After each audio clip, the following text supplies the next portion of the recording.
France walked into the 2026 World Cup semi-final with the most feared attack in international football. 16 goals in 6 matches. Mbappe, Dembélé, Olise, Barcola. 4 names that should have been a nightmare for any defense.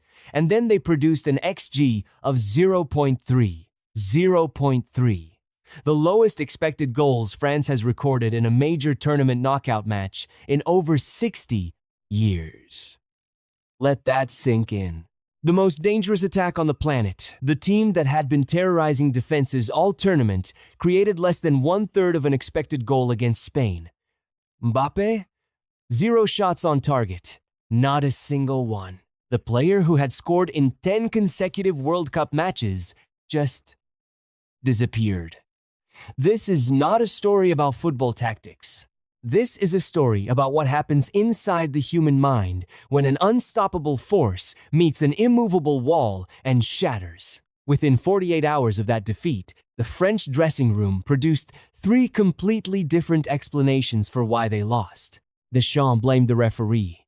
Mbappe blamed the tactics. Tchouaméni denied reality entirely. That's not a football problem. That's a textbook case of what psychologists call collective cognitive dissonance. And it's exactly what destroyed the most talented squad at this World Cup. Let's be honest about what actually happened on that pitch. Spain didn't just beat France. They dismantled them in a way that no team has done to a French side at this stage of a tournament in decades. The numbers tell a brutal story. 42% possession for France, the lowest in a knockout game in over 10 years. Expected goals, 0.3, a number so low that statisticians had to check the data twice. Mbappe, 0 shots on target, ending a World Cup scoring streak that had spanned 10 consecutive matches.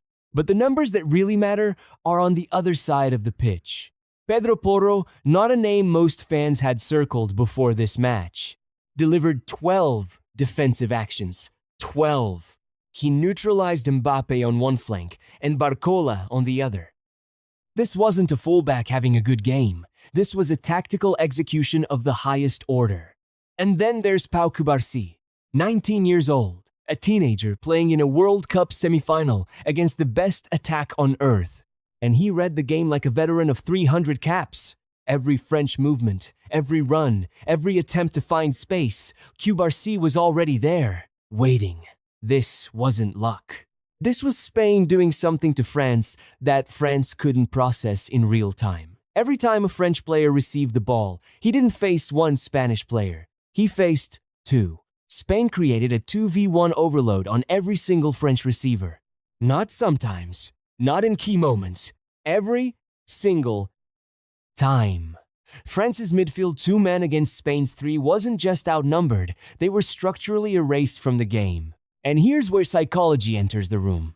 When a group this talented underperforms this dramatically, the brain does something predictable. It refuses to accept the obvious explanation. Their system destroyed ours because that explanation is too threatening to the ego. So the brain fabricates alternatives. And those alternatives always point outward, never inward. Within 2 days of the defeat, the French dressing room produced a masterclass in psychological defense mechanisms. Not 1, not 2. 3 distinct strategies, and each one reveals exactly what was fundamentally broken in this team. Defense mechanism Hasson. Projection. Didier Deschamps. Deschamps pointed at the penalty, at the referee, at VAR, at anything that wasn't his own tactical setup. But here's the problem with that argument, and there are several. First, L'Équipe, the most respected football publication in France, analyzed the incident and confirmed the penalty was correct by the laws of the game. This wasn't a foreign media outlet protecting Spain. This was France's own newspaper telling France's own coach he was wrong. Second, the penalty happened in the 19th minute, 19, with the score at 0-0. France had 71 minutes plus stoppage time to respond. They didn't. A penalty in the 19th minute does not explain 71 minutes of offensive silence. Third, Mbappe himself confirmed the contact was real. His issue wasn't that there was no foul. His issue was that the referee should have looked at the monitor longer. That's not an argument about justice.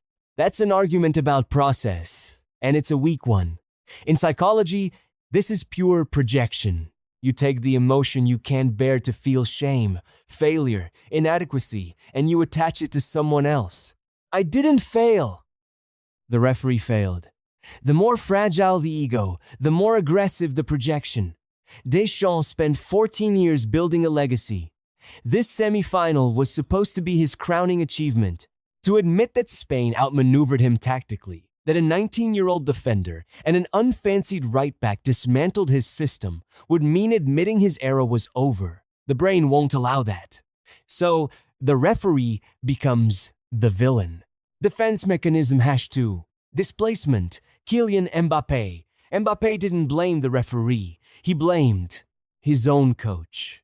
This is displacement, and it's arguably more interesting than Deschamps' projection because it's dressed as accountability. The anger is genuine.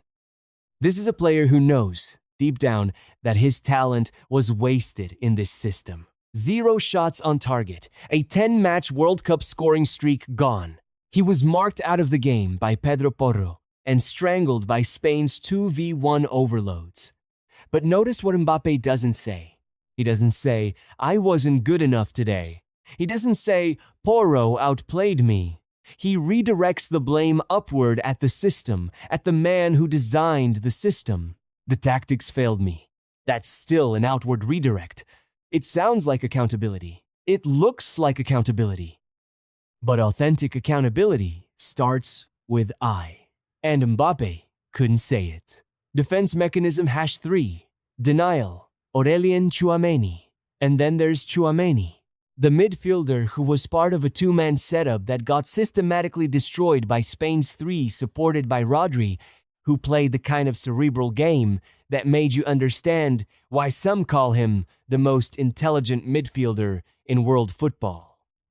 Tchouaméni's analysis: we didn't lose the midfield battle. This is pure denial, the most primitive defense mechanism. Not even a redirect, just a flat refusal to accept observable reality. France had 42% possession. Spain created a 2v1 on every French receiver. And the midfielder, who lived through all of it, says, nothing happened here. When a player at this level says, we didn't lose the midfield after spending 90 minutes chasing Spanish shadows, you're not watching tactical analysis. You're watching someone's brain protect itself from an unbearable truth. The psychological collision now zoom out. 3 men, same dressing room, same defeat. 3 completely incompatible explanations. That's not disagreement. That's a system failure. When the coach points at officials, the star player points at the coach, and the midfielder points at nothing, you don't have a team. You have 3 separate realities colliding in one locker room. Here's what makes this psychologically fascinating. This wasn't just 3 individuals failing separately.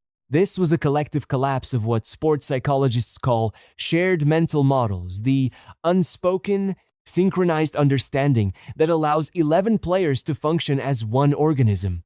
Elite teams have extremely strong shared mental models. Everyone sees the same game. Everyone agrees on what happened and why. Everyone adjusts together in real time.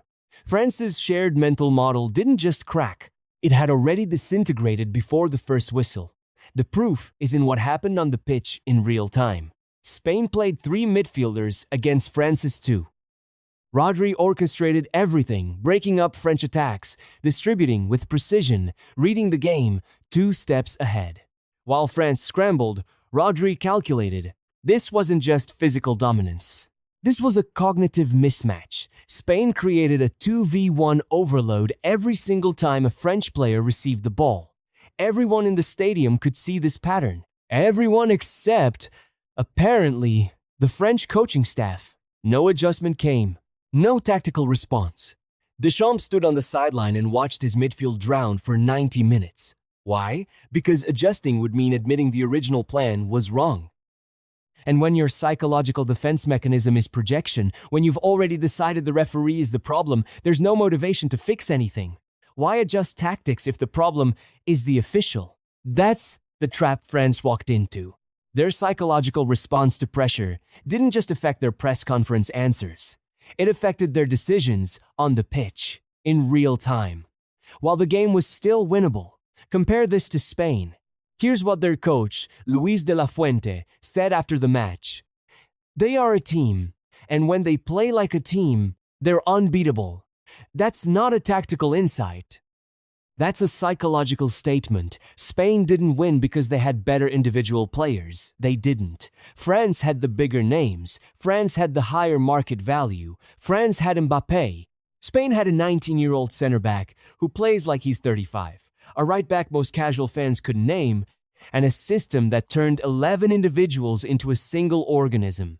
They won because their shared mental model held under the most extreme pressure football can produce. When things went wrong, and things did go wrong, they didn't fragment into 3 different versions of reality. They stayed as one. This is the difference between a collection of talent and an actual team.